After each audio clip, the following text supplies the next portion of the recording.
جو ہمارے گھر سے ملے وہی حق ہے، جو غیروں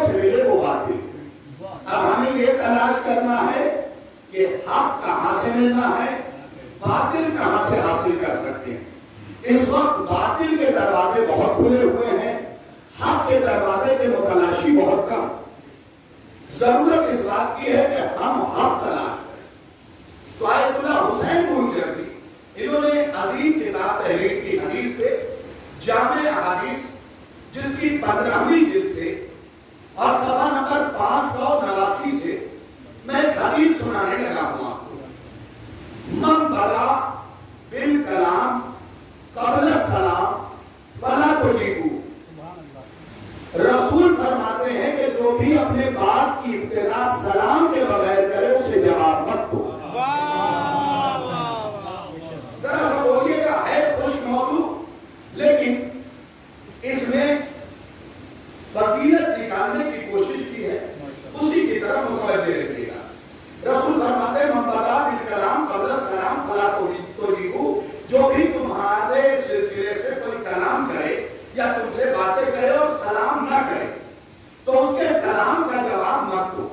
تسلسل دیکھیے گا، مخبر صادق علیہ السلام سے پوچھا گیا کہ مولا سلام کون کرتا ہے؟ آپ نے فرمایا جس کے دل میں ہمدردی ہو۔ جس کے دل میں ہمدردی ہو۔ پوچھا گیا کیوں؟ کہ سلام دعا ہے اور دعا وہی دیتا ہے جو ہمدرد ہو۔ ایک سلامات بھیجے نا محمد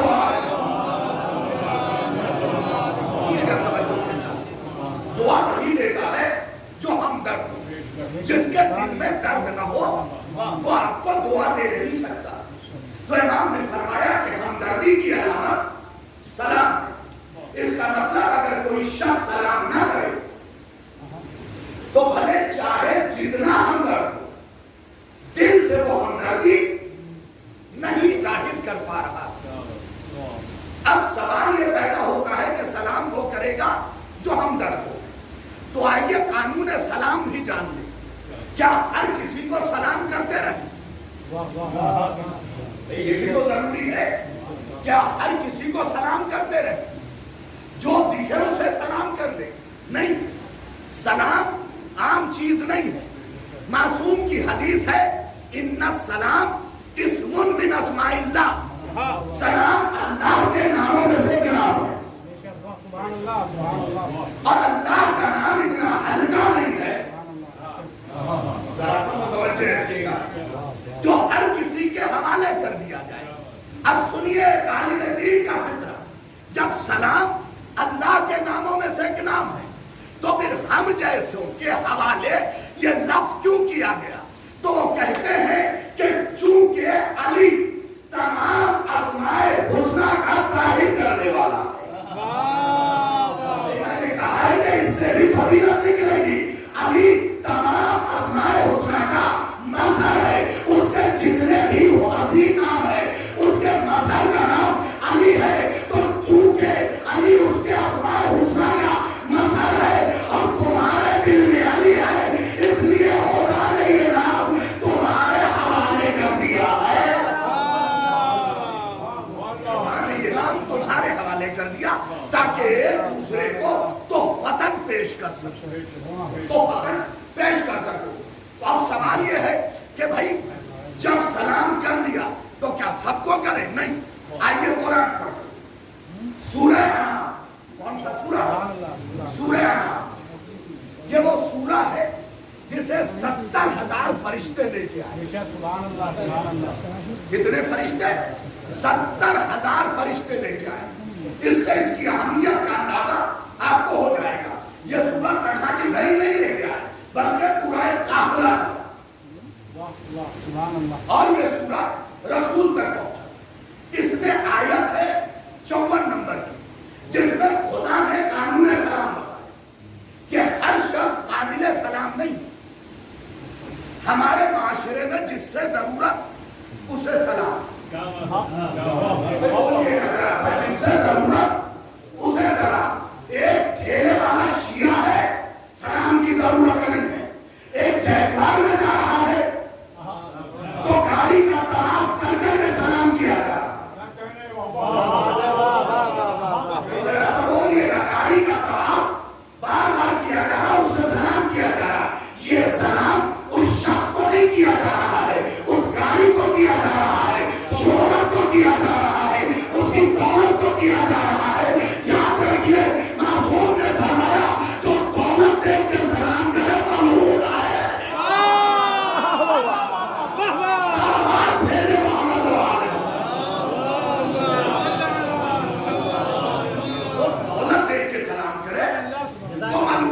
متوجہ ہو جائے جو آیت میں سنانے لگا 54ویں آیت ہے 54 نمبر کی، اور یہ آیتوں کی آیت ہے۔ یاد رکھیے اللہ کی سب سے مضبوط آیت 14، اور ان 14 کی آیتیں ہیں قرآن میں۔ اسے ذرا سا غور کیجئے گا۔ آیت کیا ہے؟ وَإِذَا، قانون سلام سن لیجئے، وَإِذَا جَاءَكَ الَّذِينَ يُؤْمِنُونَ بِآيَاتِنَا فَقُلْ سَلَامٌ عَلَيْكُمْ۔ صحیح روایت نہیں ہے کہ آپ خاموش رہ گئے۔ یہاں سے اٹھنے کے بعد کہتے شاہد رضوی روایت سنائی تھی ضعیف، آیتوں کے ذوق کا تو معاملہ ہے ہی نہیں، آیتوں کے زیر پہ شک کرو گے تو ایمان زیر ہو جائے گا۔ کسی نے آیتوں سے کھلواڑ کرنے کی کوشش کی تھی، مجھے نہیں معلوم کتنے لوگ پہنچے، کسی نے آیتوں سے کھلواڑ کرنے کی کوشش کی تھی، اللہ نے صلاحیت دی کہ جسے دفنانا تھا جلایا جائے گا۔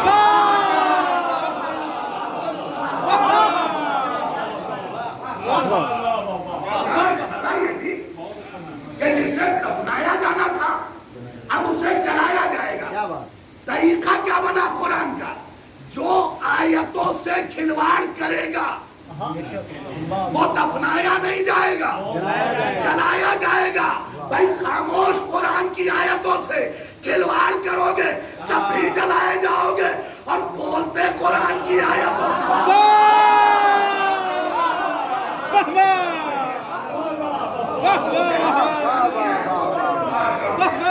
تب بھی جلائے جاؤ گے۔ اور اگر میری باتوں میں یقین نہیں تو انتظار کرو، پردہ ہٹا کے کوئی آئے گا۔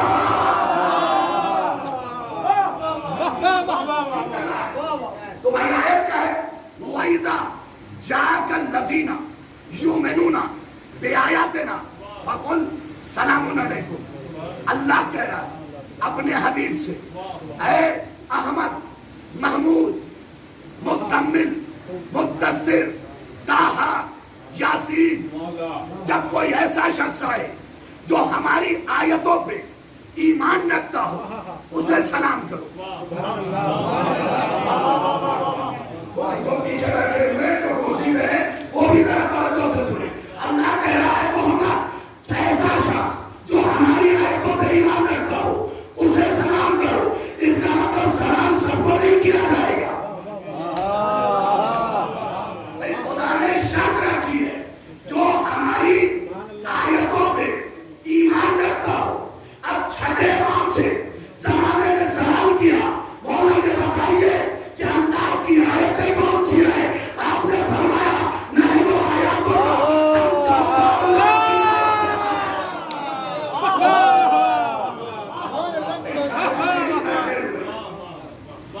چاہیے۔ تفسیر کے نام میں بتا دیتا ہوں، تفسیر برہان میں یہی تفسیر ملے گی کہ 14 اللہ کی آیتیں،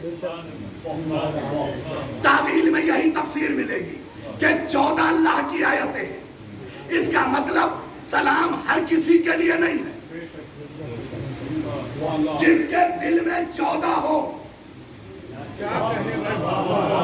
لائق سلام وہ ہے، مگر میرا مننا بھاگ رہا ہے تو پھر توجہ کے ساتھ یہ جملہ بھی سنیے، حملہ بھی سنیے۔ سلام قرآن میں بتا دے جس کے دل میں 14 ہے اسے کیا جائے گا، جو 3 پہ رک جائے نہ اسے کیا جائے گا۔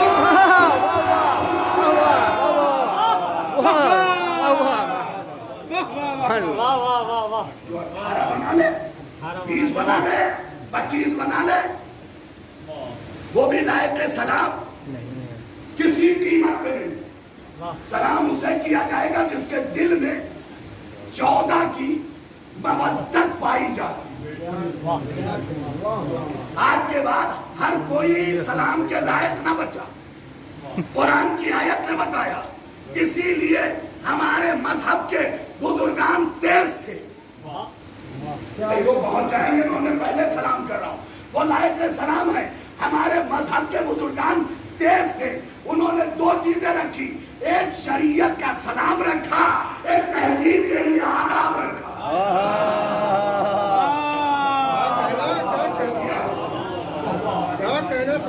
قانون شریعت کے لیے سلام، کیونکہ اہل بیت نے حکم دیا، اور کسی اور کو کرنا،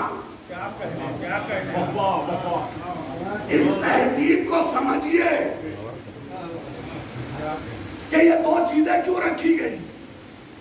ذہین لوگوں کو پتا ہے کہ کوئی شیعہ اثنا عشری ہے تو لائق سلام، لائق سلام ہے۔ توجہ سے سنیے گا، لطف آئے گا۔ بھائی سلام کا موضوع بڑا وسیع ہے، اشرا پڑھا جا سکتا ہے۔ اس سلام کے فائدے جانتے ہیں؟ معصوم سے پوچھا گیا، یہ بتائیے نوجوانوں خاص طور سے سننا، معصوم سے پوچھا گیا مولا یہ سلام کیوں رکھا گیا ہے؟ مسکرا کے فرمایا غرور کو توڑنے کے لیے۔ بھائی جو منکسر ہے وہ تو بولے،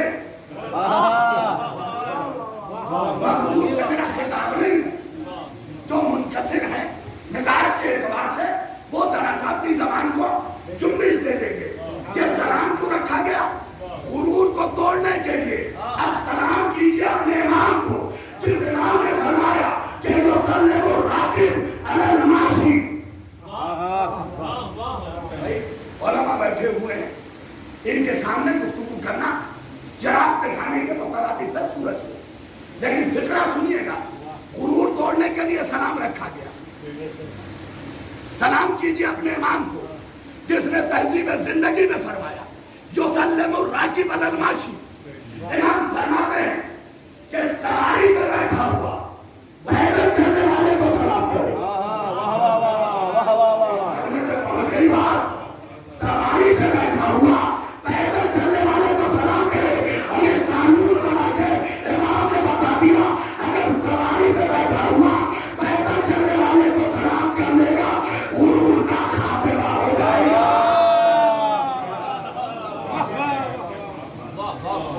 سواری پہ بیٹھا ہوا پیدل چلنے والے کو سلام کرے غرور کا خاتمہ ہو جائے گا۔ خود بخود امام نے فرمایا جتنی اونچی سواری ہو پیدل چلنے والے کو سلام کرو۔ ہمارے مذہب میں کیا ہو رہا ہے؟ اونچی گاڑی لی، سائڈ مرر میں دیکھ رہے کون کون سلام کر رہا ہے۔ یہ دولت کا روگ کسی اور مذہب میں چھاڑنا۔ احمد بھائی، یہ دولت کا روگ کسی اور مذہب میں جا کے جھاڑیے، ہمارے مذہب میں دولت کے روگ کو جھاڑنے کی ضرورت نہیں ہے۔ آپ یہ تو دیکھیے کہ یہ مذہب کون سا ہے۔ یہاں عظیم ترین بی بی خدیجہ ہے،